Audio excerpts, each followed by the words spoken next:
Salut, salut, c'est Red Olive. Aujourd'hui, direction Roquebrune-sur-Argent pour un tournoi Star Wars Légion qui va avoir lieu ce dimanche 11 janvier. Il y aura 16 joueurs venus de toute la région PACA, Marseille, Montpellier, Avignon, Toulon. Je remercie d'ores et déjà tous les joueurs d'avoir joué le jeu et de venir d'aussi loin. Euh, L'événement est organisé avec le club du CFVE de Roquebrune-sur-Argent. Et dans cette vidéo, je vais vous présenter les joueurs, leur liste, les compositions d'armées et quelques stats sur les forces en présence. C'est également l'occasion de vous annoncer qu'on va faire un premier live sur ce tournoi. Le lien va être en description, donc prenez rendez-vous et j'espère que ça vous plaira. Mais avant, un petit instant partenariat avec la boutique Rebelle Forge, bénéficiez d'une réduction de 3% supplémentaire avec le code promo REDOLIVE. Allez, c'est parti pour la présentation du tournoi de Roquebrune sur Argent dans le Var le 11 janvier 2026, donc c'est-à-dire dimanche qui arrive. Voilà, donc on va aller sur Longshank, là, ce que vous voyez, c'est le logiciel en ligne qui permet de gérer les tournois, de les organiser, d'avoir les joueurs qui s'inscrivent et de suivre les parties, d'organiser les rondes.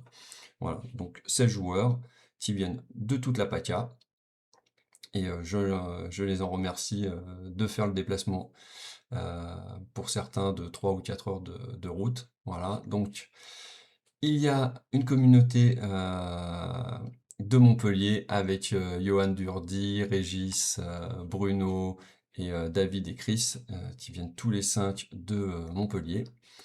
Il y aura Nico de Marseille, enfin au Bagne à peu près, Arnaud Impérial, et puis JP Mussani, Richard, Chaka, Altarel qui viennent de Marseille.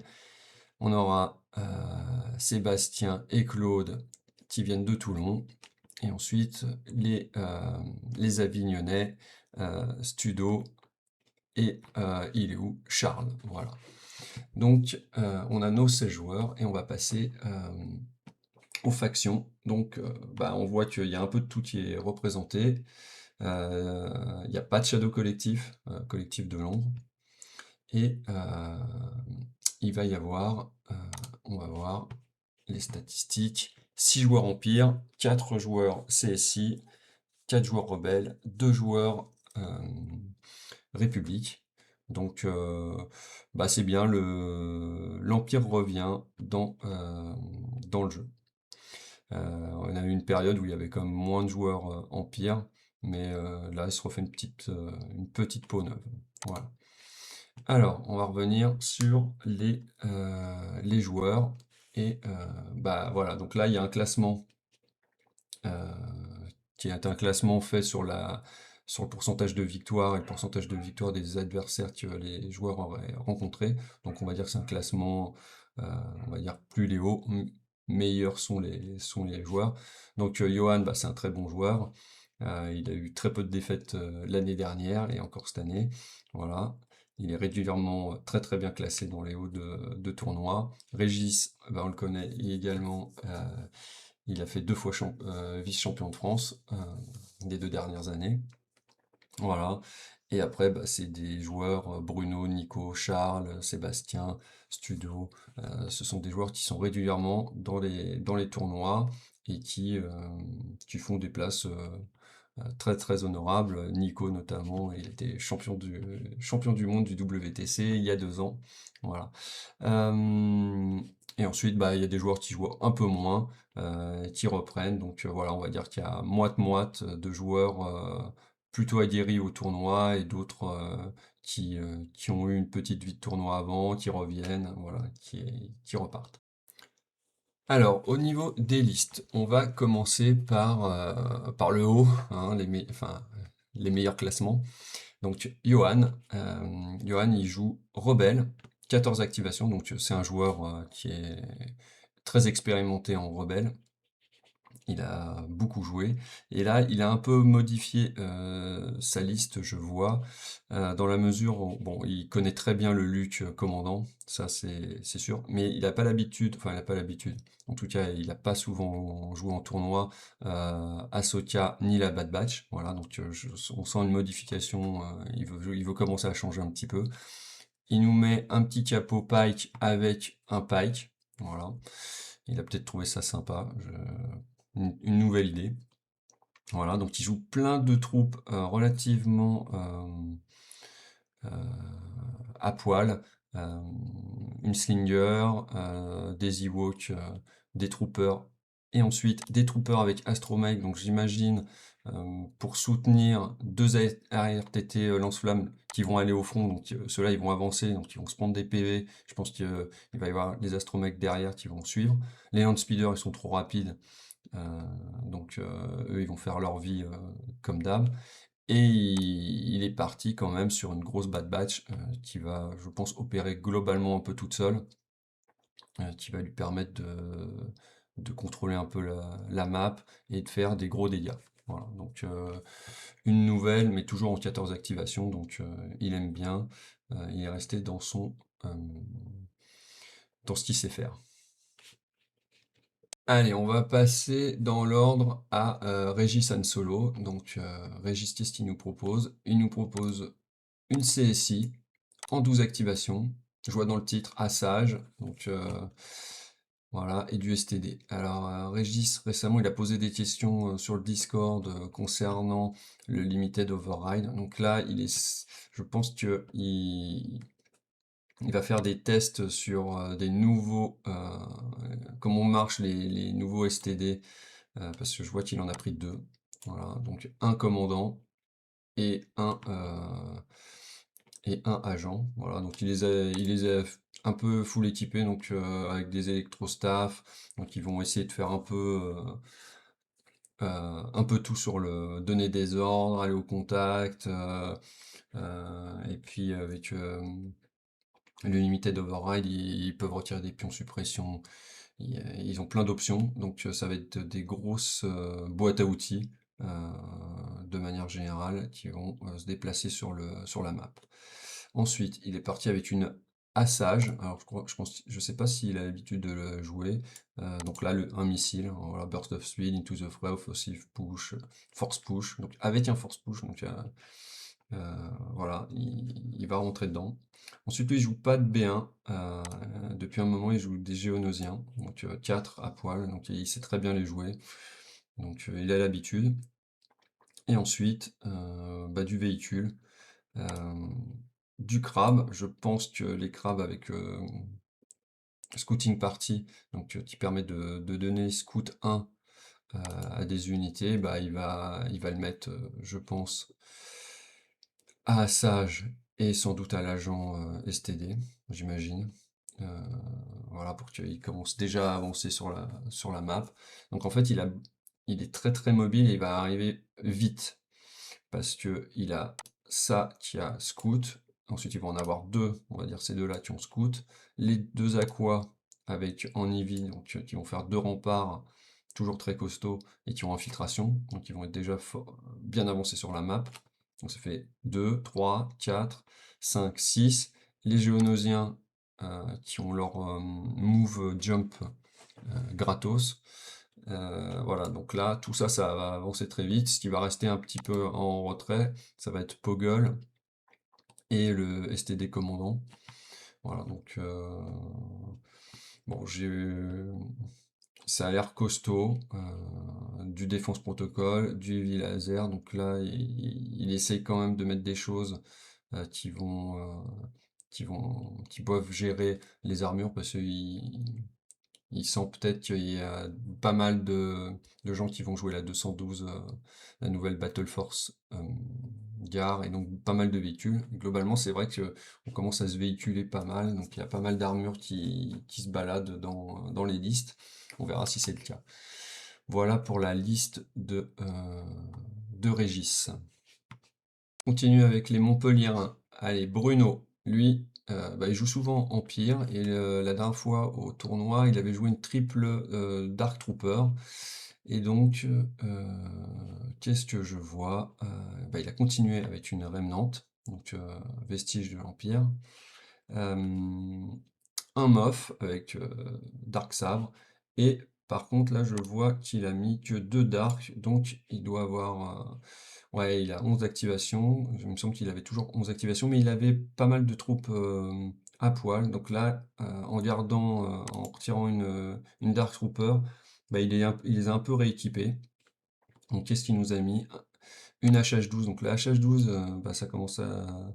Même si c'est encombrant, maintenant, bah, on peut se déplacer, et les 3 dés noirs passent 3 dés blancs. Donc avec les Death Troopers, bah, c'est pas déconnant. Voilà, ça leur fait des poules de dés à P4 qui peuvent être intéressants. Voilà, il a mis, bah, il s'est full équipé T21, je vois. Donc T21, c'est 4 dés blancs, P3, critique 2. Donc là, il a mis 3 scouts avec Imperial March et équipement environnemental. Donc là, il veut des scouts très mobiles qui vont être très agressifs et qui vont faire peur parce que ça lance full, ça lance 8 dés noirs et 4 dés blancs, critique 2 et tireur d'élite 1. Donc, et comme en Remnant on peut avoir un jeton, ça peut vite faire des trous. En revanche, ça peut être un peu fragile, ça peut voler. Voilà, donc il est agressif là-dessus. Il est agressif également avec 2 motos. Voilà, bon. Mais ça c'est des unités qui sont très agressives, mais relativement fragiles. Mais ça va lui permettre peut-être d'avancer d'autres trucs derrière. Donc bah là, des Shore T21. Alors ça c'est un peu... Bon, ça- ils vont devoir bouger, je sais pas. Ça leur permet de donner la critique 2 parce qu'eux, ils ne transforment pas de base. Donc à voir. Et ensuite, bah, une Stormtrooper, bon, ça c'est le schéma classique du Remnant. Donc une 11 activation avec 2 Dark, euh, et ben il continue dans son, euh, dans sa Remnant, et voilà. Alors, on va continuer par Nico. Qu'est-ce que va nous jouer Nico? Euh, CSI, 11 activations. Et ben, on retrouve quoi? On retrouve du Poggle avec 3B2 ACM et 2 Géonosiens. Ok, voilà, donc bah, ça c'est assez costaud. Bah, Poggle ça va bien avec les B2. Donc contrôle d'ordre, bon, donc, ça franchit du contrôle d'ordre, là on n'est pas top top. Enfin par rapport à d'habitude, hein, avec des chaînes d'ordre qu'on a l'habitude. Euh, un super, un STD très bien, très équipé. Donc lui, bah, c'est pareil. Je pense il va l'envoyer vraiment au front. Il n'est pas là pour rester derrière. Euh, un Grievous juste avec un Prepared Supply. Donc là, un petit missile qui va venir un moment jouer sa pipe 1. Voilà. Un petit B1 bah, je pense pour avoir une petite activation. Et puis 2 gros tanks. Voilà, donc un tank NR et un AT. Lui aussi, je pense qu'il a peut-être. Il veut de l'impact pour faire peur à du bataillon, enfin de la 212 et des véhicules. Bon, après le AAT, il a été, ses points ont diminué, donc bah, il est un peu plus intéressant. Donc je pense qu'il fait un nouveau test là. Je sais pas s'il a testé déjà la liste ou si il vient avec une liste test. Voilà, donc bon, il reste avec pas beaucoup d'activation, mais des grosses unités. Voilà, 2 gros tanks, des B2 ACM, et puis un Grievous et un tactical. Voilà, un peu de mobilité avec deux Geonosiens. Allez, c'est parti, on passe à Charles. À mon Charles, qu'est-ce qu'il nous a prévu? Lui, il nous a fait plaisir au CF avec une belle liste Empire qui a pas trop, qui a bien marché au CF, hein. Alors, bah, il continue. Là, il l'a changé. Il, il a retiré son Vador et il part sur une Iden Versio.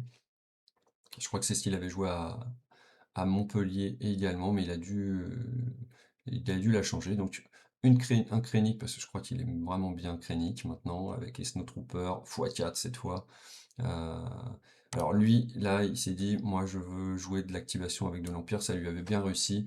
C'est vrai que bah, on s'y met un peu plus là avec l'Empire à mettre de l'activation.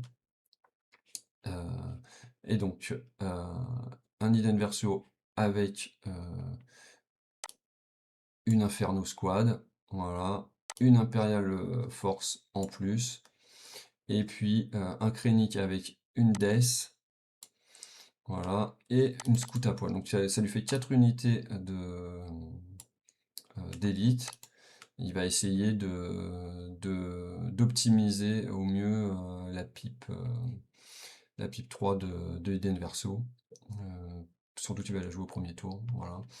Un Calus parce que Calus est, est en vogue, il est pas trop cher, c'est une petite boîte à outils. C'est pas il est pas, il va pas gagner le match, mais ouais, il fait des trucs assez sympas. Voilà, et puis une petite DLT, bon bah pour faire un petit acti pas trop cher. Donc là, il a pas beaucoup de morale hein, sur ses Snow et ses Storms, mais bon, il a Krennic et Verso, elle a un moral de 3, donc bon bah tant que ça panique pas, ça fait toujours leurs deux actions, move, shoot, avec les Snowtroopers, donc c'est intéressant. Voilà. Et il a mis, ah oui, j'avais pas vu, un petit Tagent avec un bâton qui va permettre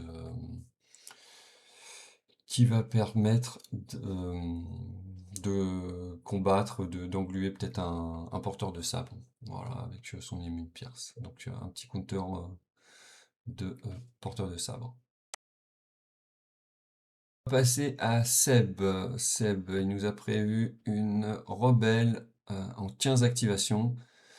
Alors, qu'est-ce qu'il a mis? Il a mis deux rebelles officiers, dont un avec Underworld Connection. Ça, c'est pour avoir les deux slingers. Ok, donc il a mis le D-Walk, deux slingers. Il a mis beaucoup de persos. Deux officiers avec du Thermal Detonator, du Heavy Blaster Pistol. Donc il va avancer, il va avancer quoi.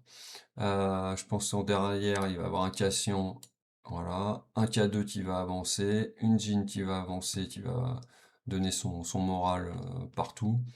Parce que derrière, qu'est-ce qu'il a prévu? Il a prévu deux fleets Scattergun et deux fleets, deux Rebel Troopers en SX-21. Donc là, clairement, il veut un peu courir. Moi, je ne sais pas s'il arrivera à faire ces deux moves à chaque fois, là, parce que ça va peut-être paniquer, ne pas paniquer, mais être un peu démoralisé rapidement, avec le moral 1, à voir. Il veut peut-être mettre la pression sur le reste, parce que le reste est un peu oppressant. Donc, ça va peut-être attirer des tirs, et eux, ils vont pouvoir avancer un peu plus au couvert. Donc là, c'est un peu Roche, hein, il veut submerger en roche l'adversaire. Euh, et ouais, breakthrough, bunker assaut, shifting. Donc là, avec shifting, il le joue parce que on imagine qu'il va aller un peu partout sur la table. Voilà. Donc bon bah, j'ai pas trop de commentaires. On verra bien ce que ça donnera cette liste. Allez hop, on repart du côté Empire avec la liste de Studo. Alors, Studio, il a l'habitude de jouer une Tempeste. Donc, bah là, non. Il joue pas la Tempeste. 10 activations, du perso, donc du Dark Vador, Dean, Boba.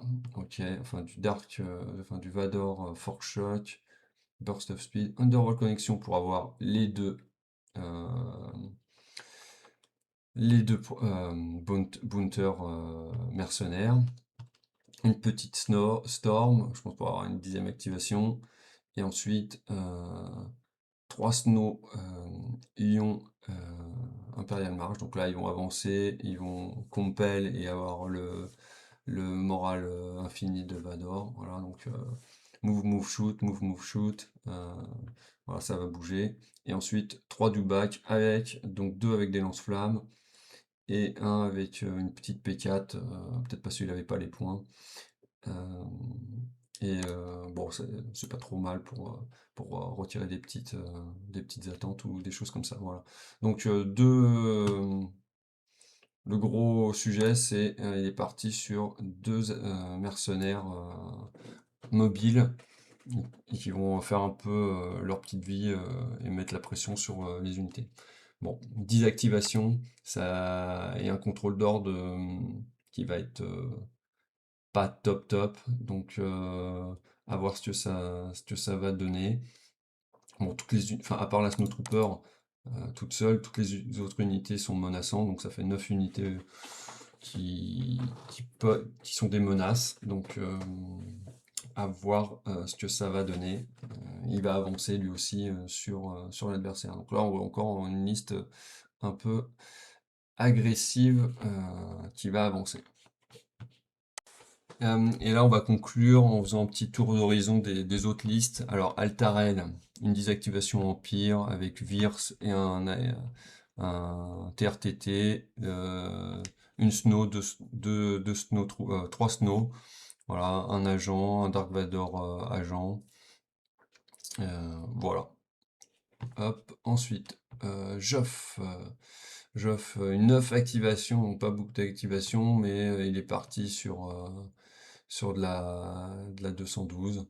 Euh, donc un Saber, un ISP, du ATRT et un Obi-Wan avec un Cody. Donc à voir, bah, il reprend le jeu. Donc il a toujours joué clone, mais je ne sais pas ce que ça peut donner, ce genre de liste, on verra. Voilà. JP, lui, une 14 activations. Là, j'avais regardé un petit peu, il m'en avait parlé de cette liste. Il a tenté du scout, beaucoup de scouts, donc 3 scouts Sonic Charge, 3 scouts Strike Team Sniper, 3 motos, donc ouais, beaucoup de scouts. Et puis un Calus, un officier,